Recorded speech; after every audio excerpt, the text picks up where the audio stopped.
Wow, again yan, look at the view. Look at the view.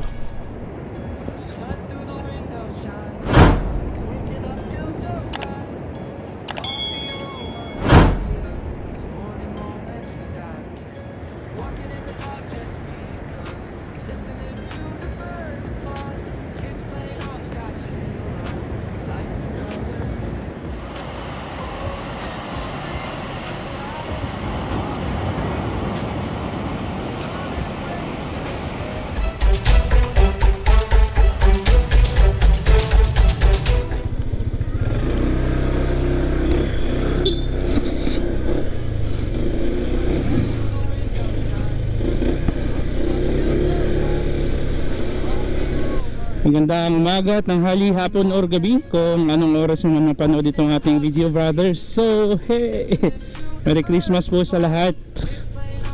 So nandito tayo ngayon sa may Ilocos Sur, sa may barangay San Pablo, Santo Domingo, Ilocos Sur. So nakahiram tayo ngayon ng ADB 160cc ADB. Shoutout kay C mayari Kel. Shoutout kay C na nagpahiram sa atin ng ADB. Naka ADB tayo ngayon mga brother, 160 siw-siw. So ngayon ay pupunta tayo ng Seaved sa may Santo Domingo, doon sa may beach nila doon. At try natin mag-jogging doon. Sarap mag-jogging pag nasa tabi ng dagat eh. Then i-update ko na rin kayo sa road condition papuntang Seaved. Kasi sa ngayon ay medyo may ginagawa pa yung kalsada doon eh. Hindi pa siya tapos. So sana ba yun? Baka maligaw ako. Wala akong Google Map eh. Medyo kabisado na rin naman natin papunta doon mga brothers. So after dito, kakanan tayo dito. Ayan, no? Ayan. So mula bahay hanggang doon is mga nasa 10 to 15 minutes lang yung biyahe. Depende sa takbo ko. Siyempre dahil namamasyal lang tayo, takbo natin mga 40-50 lang.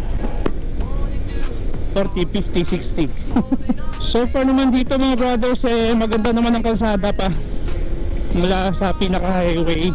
Ayan, no? Sarap talaga pag nasa probinsya. Grabe, sarap, malamig, walang pollution. Anong oras na ba? Ang oras natin mga nasa 6:30. So malamig. Sila diyan, may mga palay pa sila rito. Oh, lamig, grabe. Pagka humihinga ako mga brothers, nagpapag yung aking windshield eh, sa visor. Ano, kita nila mga brothers, oh, dami mga ano to, sibuyas ata, sibuyas, oh, tapos kabila mais. May overtake sa akin, oh. Sige po, muna ka na. Si kuya din yun ah.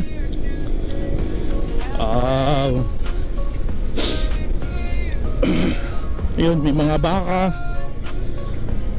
Meron pala ditong sementeryo. Tinagal-tagal ko ritong pabalik-balik. May sementeryo pala yan. Ano? Ngayon ko lang napansin, sementeryo pala yun. Ito, kakaliwa tayo rito.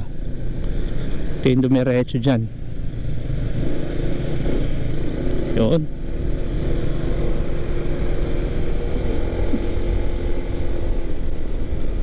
So mula highway hanggang dito, paglagpas ng sementeryo, okay pa yung kalsada. So dito sa side na to, ginagawa ito yan, yung drainage ata yan. I think drainage yan para sa pag nagbaha-baha. So far so good ang daanan natin mga brothers. Goods na goods.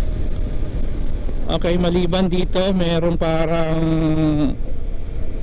under construction pa, kasi ito sa gitna, oh, meron pang mga bato-bato. Mag-jogging din tong mga to nun, panigurado yan.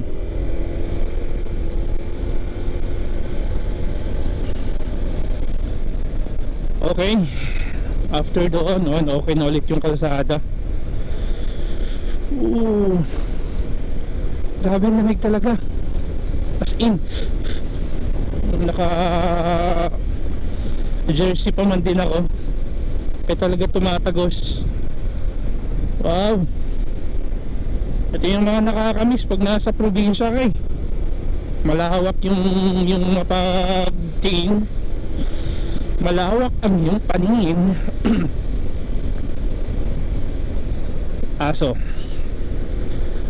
doggy. Dito brother, ingat ha, kasi parang putol dito oh. Ayan oh, akala mo diretso kaya putol yan dyan yan. Biglang putol yung semento doon, rough road bigla doon. Tapos alam ko dito may construction din dito banda. Saan nga ba banda yun? Kasi kahapon nagpunta kami rito, nag-breakfast din dito kami. Alam ko may ibang party dito na hindi pa okay. So kapag katag-ulan, ay talaga pahirapan brother yung kalsada dito. Pero sa ngayon na summer naman, hindi summer pa, sorry. Ngayon na wala namang ulan, walang problema. Laki talaga oh. Yung kalupaan dyan oh. Ay, baka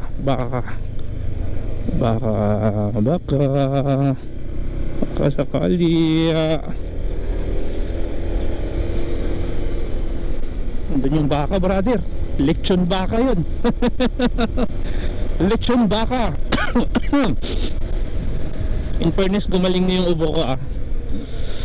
Tapos ito pa, bandan dito rin oh, ginagawa din dyan. Pero patapos na yun, nilalagyan na lang ng bato para hindi pa siya madaanan. Pero tapos na yun, pinapatuyo na lang yun mga brothers.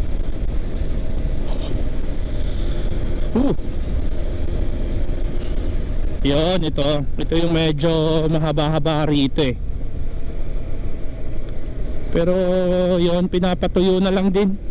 Ayan o, pinapatuyo na lang din. Tapos na si ate mag-jogging doon ah. Tapos na yan. Ito pa, yun, ito yung medyo worst kapag dumating na yung tag-ulan ah. Panigurado to, putik to. Oh, basic ni ADV to. Yan, ADV. Basic ni ADV 160cc. Oo nga, grabe, maputik nga to. Maputik nga to pag tag-ulan mga brother. Mahaba-haba pati.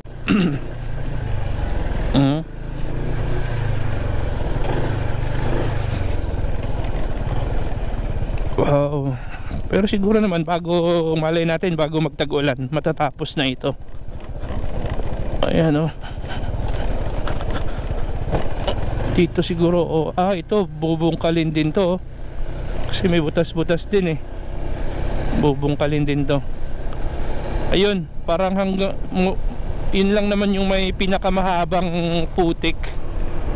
Talagang lupa pa yung nandun. Ayan, pag tuwing tag-ulan, panigurado putik talaga yun.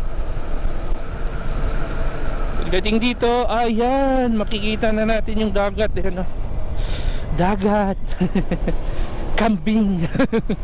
Kalderetang kambing. Siguro gagawin din tong bypass. Hindi ko alam kung bypass ba yan or maaring bypass. Wow, ganyan, look at the view. Look at the view. Iikot ko lang muna kayo ha bago ko iparada yung motor. So pagpunta rito, ayun, may mga naliligo na oh. Good morning, good morning. Ito yung parking space dito ng mga sasakyan sa gawin na to. Tapos yung bundok na yan, dyan ako umaakyat. Matik yan, inaakyat ko yan para exercise na rin.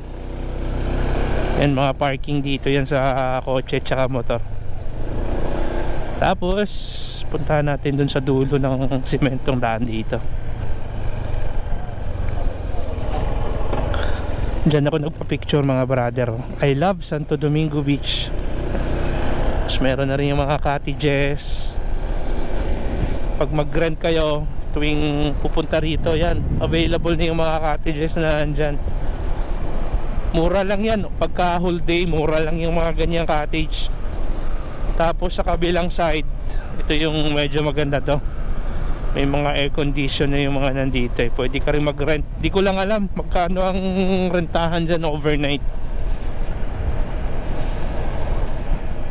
O diba, kapag mag-plan kayo na mag-overnight dito sa beach, ayan na po siya oh. Pwedeng matulog, magdamag. Ayun yung beach oh. Ano siya, hindi siya white sand, pero apakapino ng buhangin po dyan mga brother.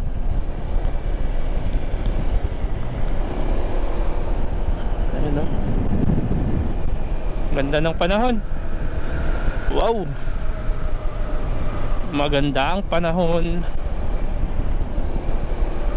Hanggang dito lang to eh. Ayan o, putol na to ang kalsada na ito.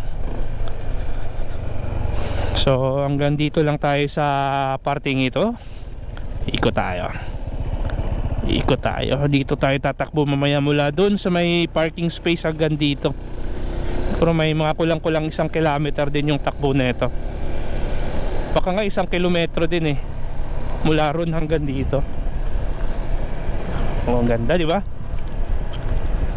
Oo, maganda po yan mga idol. Maganda po yan mga brothers.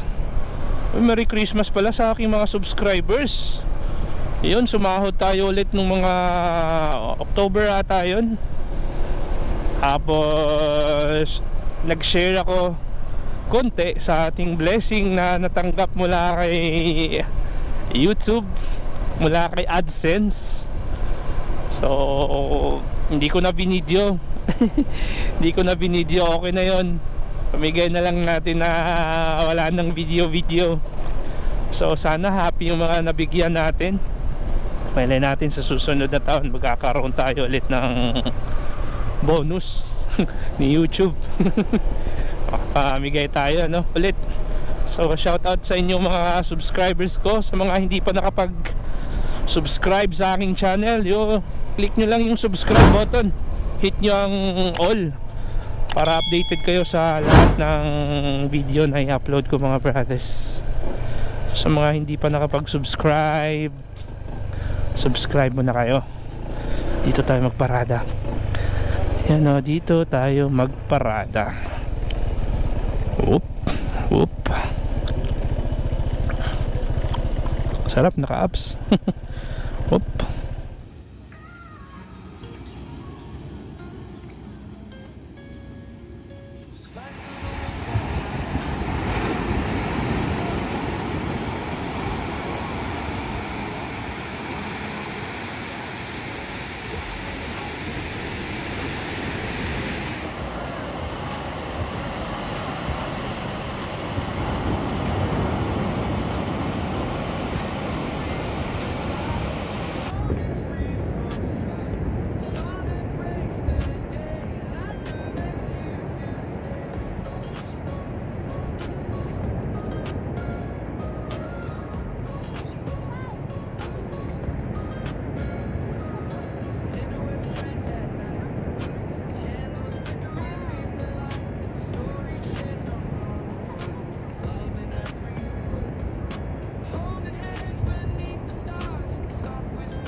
At ito mga brothers, so may part din dito na mabato-bato.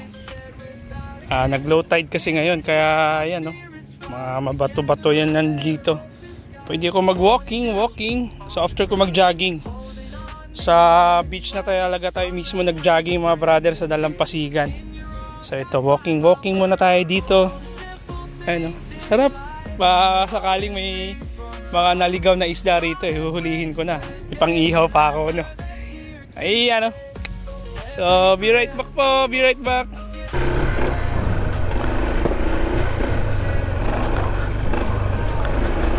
At yun mga brothers, uwian na tayo. Tapos na tayo mag-exercise, mag-jogging.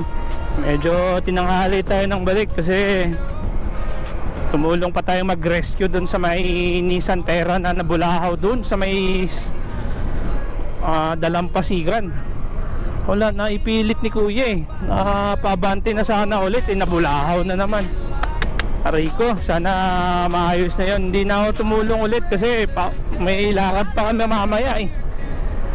Ako, kaya mahirap pagka pinilit yung sasakyan ipunta dun sa may pinaka Dalampasigan. Shoutout. So yan mga brothers, sa susunod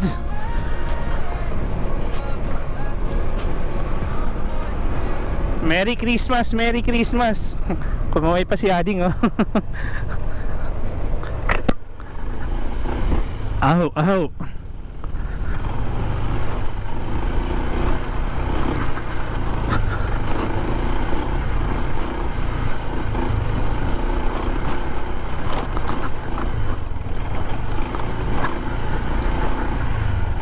Aha. Ito lang, pag maayos na to, magiging okay na to. Siguro yung pakiramdam ni kuya ngayon, kinakabahan na yun. Kasi pinilit niyang ipasok yung Nissan Terra niya dun. Siyempre wag na natin kuhanan ng video yon. Mababash pa tayo. Naiangat na sana namin eh. Naiangat na, kaso nung inabante niya, hininto niya, ayun, bumaon na naman ulit. Malilate na ako kapag tutulong pa ako mga brother. Kaya yun, sana may angat na nila yun. Okay. Hanggang sa muling pagbablog. Nakakamiss din mag-vlog na nakamotor, ha. So big shout out talaga kay AC na yun, nakahiram ako ng motor. Nakakamiss magmotor tapos mag-vlog, mag-shout out. So ayun, hanggang sa muli. Bye bye.